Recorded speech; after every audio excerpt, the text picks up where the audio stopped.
다 같이 사도신경으로 신앙 고백하심으로 1월 17일 새벽 기도회로 나아가겠습니다.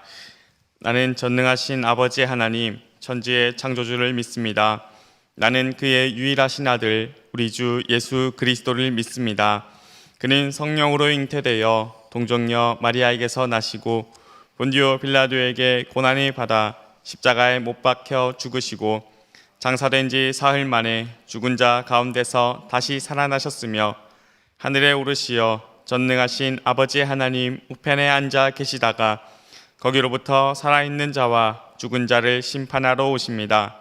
나는 성령을 믿으며 거룩한 공교회와 성도의 교제와 죄를 용서받는 것과 몸의 부활과 영생을 믿습니다. 아멘. 찬송가 588장을 함께 찬송하겠습니다. 찬송가 588장입니다.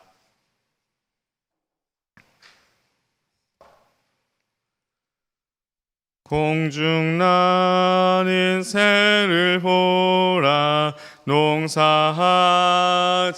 않으며 곡식 모아 곡간 안에 들인 것이 없어도 세상 주관하는 주님 새를 먹여주시니 너희 먹을 것을 위해 근심할 것 무엇냐. 들의 백합화를 보라 길쌈 수고 안에도 솔로몬의 입은 옷도 입고만 못하였네.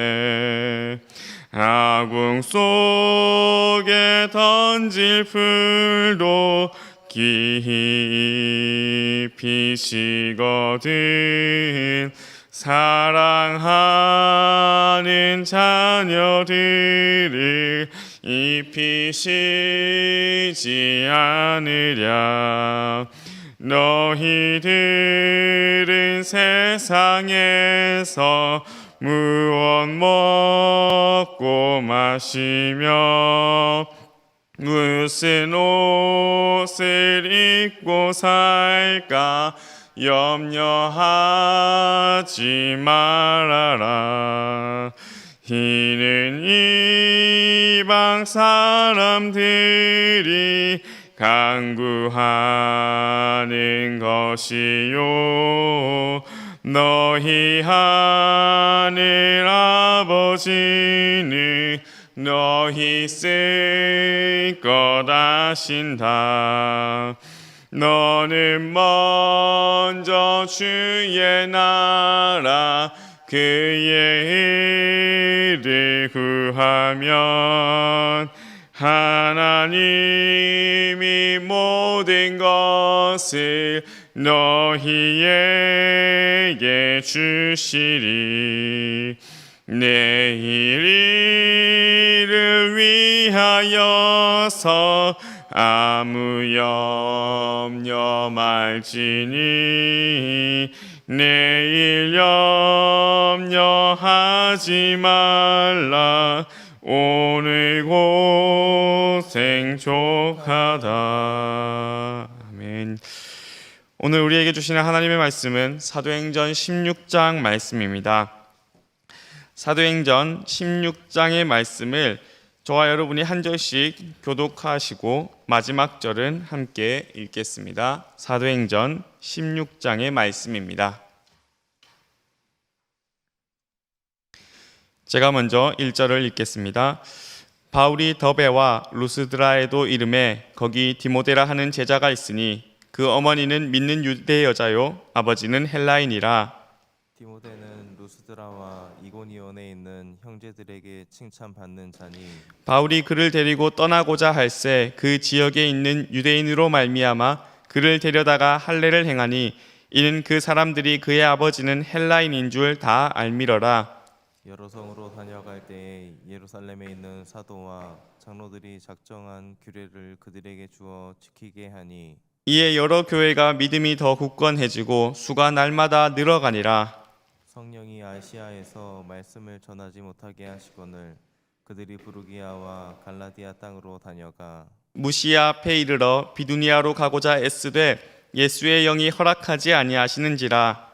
무시아를 지나 드로아로 내려갔는데 밤에 환상이 바울에게 보이니 마게도냐 사람 하나가 서서 그에게 청하여 이르되 마게도냐로 건너와서 우리를 도우라 하거늘 바울이 그 환상을 보았을 때 우리가 곧 마게도냐로 떠나기를 힘쓰니 이는 하나님이 저 사람들에게 복음을 전하라 하고 우리를 부르신 줄로 인정함이로라.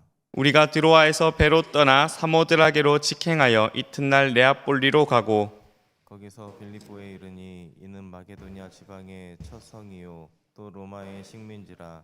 이 성에서 수일을 유하다가 안식일에 우리가 기도할 곳이 있을까 하여 문밖 강가에 나가 거기 앉아서 모인 여자들에게 말하는데 두아디라시아에 있는 자색옷감 장사로 하나님을 섬기는 루디아라 하는 한 여자가 말을 듣고 있을 때 주께서 그 마음을 열어 바울의 말을 따르게 하신지라. 그와 그 집이 다 세례를 받고 우리에게 청하여 이르되 만일 나를 주 믿는 자로 알거든 내 집에 들어와 유하라 하고 강권하여 머물게 하니라.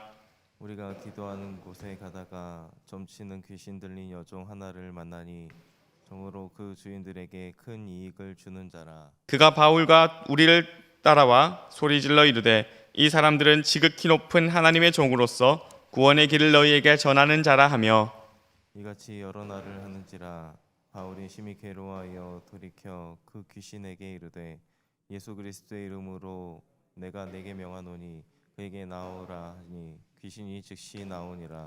여종의 주인들은 자기 수익의 소망이 끊어진 것을 보고 바울과 신라를 붙잡아 장토로 관리들에게 끌어갔다가 상관들 앞에 데리고 가서 말하되 이 사람들이 유대인인데 우리 성을 심히 요란하게 하여 로마 사람인 우리가 받지도 못하고 행하지도 못할 풍속을 전한다 하거늘 우리가 일제히 일어나 고발하니 상관들이 옷을 찢어벗어 매로 치라 하여 많이 친 후에 옥에 가두고 간수에게 명하여 든든히 지키라 하니 그가 이러한 명령을 받아 그들을 깊은 옥에 가두고 그 발을 착고에 든든히 채웠더니 한밤중에 바울과 신라가 기도하고 하나님을 찬송하며 죄수들이 듣더라. 이에 갑자기 큰 지진이 나서 옥토가 움직이고 문이 다 곧 열리며 모든 사람의 매인 것이 다 벗어진지라. 간수가 자다가 깨어 옥문들이 열린 것을 보고 죄수들이 도망한 줄 생각하고 칼을 빼어 자결하려 하거늘 바울이 크게 소리질러 이르되 내 몸을 상하지 말라. 우리가 다 여기 있노라 하니 간수가 등불을 달라고 하며 뛰어들어가 무서워 떨며 바울과 신라 앞에 엎드리고 그들을 데리고 나가 이르되 선생들이여 내가 어떻게 하여야 구원을 받으리이까 하거늘 이르되 주 예수를 믿으라 그리하면 너와 내 집이 구원을 받으리라 하고 주의 말씀을 그 사람과 그 집에 있는 모든 사람에게 전하더라. 그 밤 그 시각에 간수가 그들을 데려다가 그 맞은 자리를 씻어주고 자기와 그 온 가족이 다 세례를 받은 후 그들을 데리고 자기 집에 올라가서 음식을 차려주고 그와 온 집안이 하나님을 믿음으로 크게 기뻐하니라. 날이 샘에 상관들이 부하를 보내어 이 사람들을 놓으라 하니 간수가 그 말대로 바울에게 말하되 상관들이 사람을 보내어 너희를 놓으라 하였으니 이제는 나가서 평안히 하거늘 바울이 이르되 로마 사람인 우리를 죄도 정하지 아니하고 공중 앞에서 때리고 옥에 가두었다가 이제는 가만히 내보내고자 하느냐 아니라 그들이 친히 와서 우리를 데리고 나가야 하리라 한대 부하들이 이 말을 상관들에게 보고하니 그들이 로마 사람이라 하는 말을 듣고 두려워하여 와서 건하여 데리고 나가 그 성에서 떠나기를 청하니 두 사람이 옥에서 나와 루디아의 집에 들어가서 형제들을 만나 보고 위로하고 가니라. 아멘. 오늘도 이 자리에 오신 동산 가족들에게 하나님이 주시는 평안과 은혜가 가득하기를 기도합니다. 살아계신 하나님의 말씀이 이번 한 주 우리 삶에 힘 주시고 능력 주시기를 기도합니다. 오늘 우리가 함께 나눌 말씀은 사도행전 16장의 말씀입니다. 이 본문은 예루살렘 사도회의를 마친 바울이 제2차 전도 여행을 진행하는 이야기를 전해줍니다. 이 16장의 말씀은 크게 루스드라에서의 바울의 활동과 드로아에서의 활동 그리고 빌립보에서의 바울의 활동을 우리에게 전해주고 있습니다. 16장 속에서 우리는 시간을 묘사하는 표현들을 자주 볼 수 있는데요. 본문 속에 여러 날, 안식일, 밤중, 날이 세매와 같은 표현들이 긴박하게 시간의 흐름을 전해주고 있습니다. 이런 시간의 급박한 진행과 함께 16장의 흐름은 빌립보로 가는 바울의 여정을 섬세하게 그려내고 있습니다. 또 빌립보에서 바울이 했던 일들을 자세하게 전해주고 있습니다. 즉 오늘 말씀 16장의 중심은 빌립보라는 말인데요. 그만큼 빌립보는 사도행전 안에서 그리고 사도 바울에게 중요한 도시였습니다. 왜냐하면 이 빌립보는 로마와 아시아를 연결하는 교통의 요충지에 있었기 때문인데요. 여러분이 잘 알고 계신 것처럼 빌립보에서 바울은 자색옷 장사를 하는 루디아에게 복음을 전했고요. 이 루디아는 유럽에서의 첫 성도가 되었습니다. 그리고 이곳에 세워진 빌립보 교회는 바울의 빌립보서를 통해 살펴보면 알 수 있는 것처럼 바울에게 적지 않은 힘과 위로가 되었던 교회였습니다. 또한 우리가 잘 알고 방금 읽어본 본문 주 예수를 믿으라 그리하면 너와 내 집이 구원을 받으리라 하고 확신 있는 바울의 선언도 나타나는 장입니다. 오늘 우리는 함께 놀랍고 위대한 일이 많이 일어났던 빌립보로 갔던 바울의 여정 중 한 부분을 살펴보려 합니다. 먼저 사도행전 16장 6절 말씀을 함께 읽겠습니다. 시작. 성령이 아시아에서 말씀을 전하지 못하게 하시거늘 그들이 부르기아와 갈라디아 땅으로 다녀가. 아멘. 지금 바울은 복음 전파에 대한 강렬한 열정으로 가득 찼습니다. 당장이라도 목숨을 내어놓고 순교할 각오도 있었을 것입니다. 또한 바울은 1차 전도 여행의 결과를 확인하고 어떻게 더 든든히 성도들과 교회들을 세워갈 수 있을까 하는 생각으로 머릿속이 가득했을 것입니다. 그런데 바울이 생각하는 것과 전혀 다른 일이 일어납니다. 열심을 가지고 움직여도 마음속에 성령이 이 걸음을 금지하고 있는 것이 느껴진 것입니다. 복음을 전하며 힘을 얻고 속 시원하게 다녀야 하는데 마음속에 무거운 짐이 있는 것처럼 또한 성령이 길을 가로막고 자신을 몰아가고 있는 것처럼 느껴진 것입니다. 성령이 말씀을 전하지 못하게 했기에 바울과 그 일행들은 정처 없이 길을 걸어갔습니다. 그들이 갔던 부르기아와 갈라디아 지역은 터키 중심 지역 대략 300km 이상의 먼 길이었습니다. 지금의 터키 내륙 지역을 가로지르는 멀고도 험한 길을 정처 없이 걸어갔던 것입니다. 여러분, 걸어서 한 300km 정도를 걸어간다면 얼마나 시간이 걸릴까요? 못해도 2주에서 3주 정도는 시간이 걸렸을 것입니다. 그런 상황 속에서 길을 가던 바울의 일행들은 어떤 고민을 했을까요? 이 길이 맞는 것일까? 내가 제대로 하고 있는 것일까? 이 선교 여행은 실패하는 것일까? 같은 여러 생각이 걸음마다 떠올랐을 것입니다. 어느 동네에 들어가서 복음을 전하고 성령의 역사가 일어나면 몸은 조금 고단해도 마음은 기뻤을 것인데 그 성령이 걸음을 막는 것처럼 느껴진다면 얼마나 답답한 상황일까요? 하나님을 위해 열심히 살려고 하는데 내 생각과는 다른 상황을 만나면 우리는 당황합니다. 때로는 하나님에 대해 의심도 듭니다. 그런데 바울은 자신이 걷는 여정, 멀고 긴 그 길을 걷는 것을 멈추지 않고 돌아서지도 않았습니다. 바울은 성령이 길을 막는다라고 생각하기보다 성령이 이끄시는 걸음을 신뢰했기 때문입니다. 하나님이 바울에게 약속하신 것, 곧 이방인의 사도로 그를 쓰시겠다는 부르심이 있었기에 바울은 지금 당장 앞이 보이지 않더라도 묵묵히 자신의 길을 걸어갔습니다. 사랑하는 동산가족 여러분, 마치 하나님이 내 삶을 가로막는 것처럼 느껴질 때가 있으신가요? 우리의 생각과 판단보다 하나님의 선하심이 더욱 크기 때문에 그때 하나님에 대한 믿음을 거두기보다 더욱 하나님을 믿음으로 나아가기를 기도합니다. 그런데 바울은 무시아라고 하는 터키 지역 북서쪽 끝에 가서는 이제는 결정을 해야 합니다. 해야 했습니다. 이제는 어느 쪽으로든 방향을 정해야 하는 시점이 온 것입니다. 그리고 바울은 그곳에서 동쪽으로 발을 옮겨 비두니아라고 하는 아시아 지역에 복음을 전하고 싶어 했던 것 같습니다. 바울과 그 일행이었던 디모데가 오늘날의 터키 그리고 소아시아라고 불리는 지역 출신이었기에 그곳에서 더욱 복음을 전하려고 한 것입니다. 그런데 여기서도 예수의 영이 허락하지 않았다고 성경은 전해줍니다. 자, 여러분 잠시 바울의 심정을 떠올려 보겠습니다.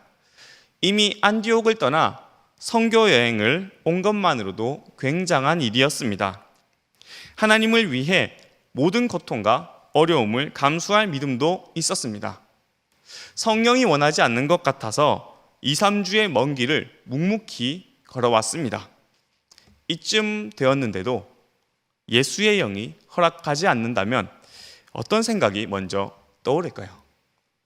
아니, 하나님, 제가 제 욕심대로 한다는 것도 아니고 내 몸 하나 편하게 살자는 것도 아닌데 왜 막습니까? 라는 말이 목끝까지 올라왔을 겁니다. 그런데 바울은 그렇게 하나님께 따지고 불평하기보다 비두니아의 정반대의 길, 곧 드로아로 갔습니다. 그리고 그곳에서 이제야 하나님의 뜻이 무엇인지 알게 됩니다. 환상 속에 바다 건너 마게도냐 지역 사람이 나타나서 자신들에게 와서 자신들을 도와달라는 것입니다.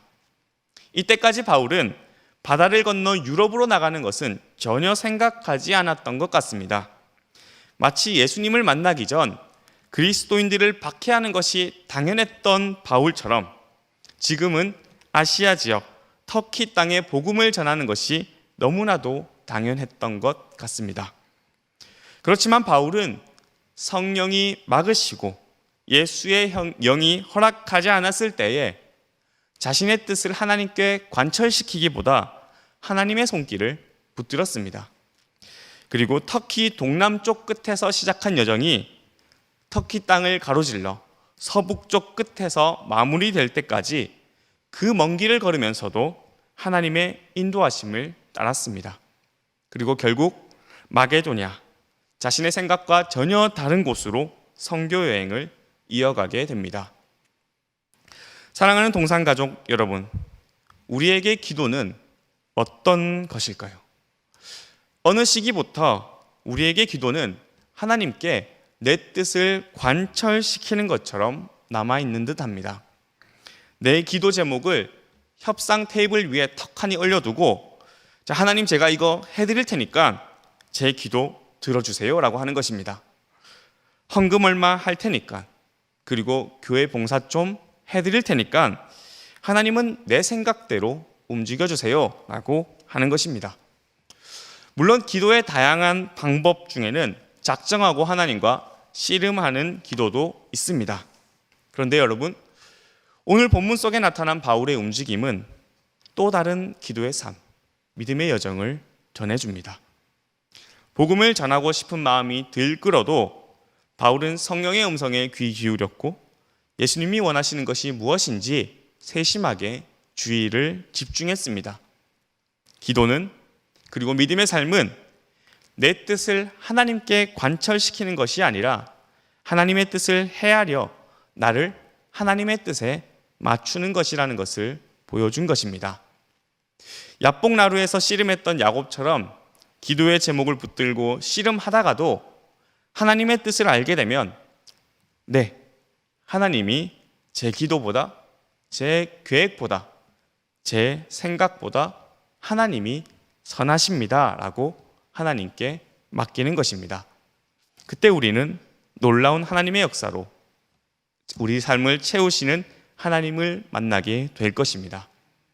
복음 전파를 위해서라면 매도 맞고 감옥에 갇히고 온갖 조롱과 욕설을 듣고 목숨을 바치는 것도 아까워하지 않았던 바울이었지만 그는 그 이전에 하나님의 뜻을 더 중요하게 생각했습니다. 하나님의 뜻을 믿었기 때문에 바울은 매를 맞고 감옥에 갇히고 고난과 핍박과 순교를 당해도 그 길을 묵묵히 걸어갔습니다. 그리고 이러한 바울의 엄청난 결단과 순종이 놀라운 복음 전파로 이어집니다. 막히고 몰려서 간 것 같은 빌립보였지만 그 빌립보는 바울의 사역에 있어서 엄청나게 중요한 유럽 선교의 전초 기지가 되었던 것입니다. 어쩌면 바울이 그런 하나님의 선하신 손길을 믿었기 때문에 빌립보 교인들에게 감옥에서 쓴 빌립보서를 쓰면서도 기뻐하라고 그렇게 많이 말할 수 있었던 것 같습니다. 사랑하는 동산가족 여러분, 나의 기도 제목이 막혀 있는 것 같습니까? 믿음의 삶을 살아내려고 애쓰는데 삶의 흐름은 전혀 다른 방향으로 흘러가는 것 같은 분이 계십니까? 하나님의 선하신 손길에 나를 맡기기를 바랍니다. 하나님은 언제나 선하시기 때문입니다. 그때 바울을 통해 빌립보의 놀라운 역사를 일으키신 하나님의 인도하심이 우리의 삶을, 여러분의 삶을 인도해 주실 것입니다. 오늘 말씀은 바울이 빌립보 교인들에게 쓴 말씀으로 마무리하려 합니다. 우리 함께 빌립보서 4장 6절에서 7절 말씀을 읽겠습니다. 시작. 아무것도 염려하지 말고 다만 모든 일에 기도와 간구로 너희 구할 것을 감사함으로 하나님께 아뢰라. 그리하면 모든 지각에 뛰어난 하나님의 평강이 그리스도 예수 안에서 너희 마음과 생각을 지키시리라. 아멘. 이 은혜가 저와 여러분에게 가득한 하루 그리고 한 주 되기를 간절히 기도합니다. 우리 함께 기도드리겠습니다. 사랑의 하나님 아버지, 새로운 하루를 시작하고 살아가게 하심에 감사합니다. 오늘도 하루를 선물해 주신 하나님의 은혜가 얼마나 놀라운지 깨닫고 감사로 하루를 채워가게 하옵소서. 때로는 모든 길이 막힌 것 같고 내 생각과 계획은 어긋난 것처럼 느껴지지만 그 모든 상황보다 크고 놀랍고 선하신 하나님의 손길을 따라가게 하옵소서. 선하신 하나님의 손길이 언제나 나를 인도하심을 믿음으로 나아가는 오늘 하루, 이번 한 주 되게 하옵소서. 감사합니다. 예수님의 이름으로 기도드립니다. 아멘. 매일 드리는 기도문으로 우리 함께 기도드리겠습니다. 매일 드리는 기도입니다. 사랑이 많으신 하나님, 오늘도 하나님의 사랑으로 함께 해주심에 감사합니다. 하루를 시작하며 우리를 향해 말씀하시는 하나님의 음성에 순종하며 나아갑니다. 우리 안에 있는 불안과 염려와 두려움을 내려놓고 우리를 향해 강하고 담대하라 말씀하시는 하나님의 음성을 붙들며 나아가게 하옵소서. 특별히 우리 동산 가족들이 하나님을 바라보며 살아가기를 기도합니다. 우리의 마음을 누르고 있는 문제들을 보며 낙심하기보다 하나님으로 말미암아 강하고 담대한 마음을 갖게 하옵소서. 모든 동산 가족들이 믿음으로 세상을 이기며 하나님의 영광을 위해 살아가게 하옵소서. 동산교회가 예배가 참 좋은 교회, 성도들이 참 좋은 교회, 사랑이 있어 참 좋은 교회가 되게 하소서. 예수님의 이름으로 기도합니다. 아멘. 주간 기도 제목입니다. 오늘은 1월 17일 월요일입니다. 오늘은 개인을 위해 기도하겠습니다. 먼저 내 삶에 함께 하시는 하나님을 바라보며 살도록 기도하겠습니다. 두 번째로 주일 예배 가운데 받은 은혜로 살아가고 세상에서 승리하는 삶을 살아갈 수 있도록 함께 기도하겠습니다. 마지막으로 삶의 자리에서 빛과 소금의 역할을 감당하는 그리스도인으로 살도록 함께 기도하겠습니다. 이 기도 제목으로 함께 기도하시고 각자의 기도 제목으로 기도하시며 하루를 시작하시면 되겠습니다. 이제 함께 주님께서 가르쳐 주신 기도로 기도드리고 각자 기도드리겠습니다. 하늘에 계신 우리 아버지, 아버지의 이름을 거룩하게 하시며 아버지의 나라가 오게 하시며 아버지의 뜻이 하늘에서와 같이 땅에서도 이루어지게 하소서. 오늘 우리에게 일용할 양식을 주시고 우리가 우리에게 잘못한 사람을 용서하여 준 것 같이 우리 죄를 용서하여 주시고 우리를 시험에 빠지지 않게 하시고 악에서 구하소서. 나라와 권능과 영광이 영원히 아버지의 것입니다. 아멘.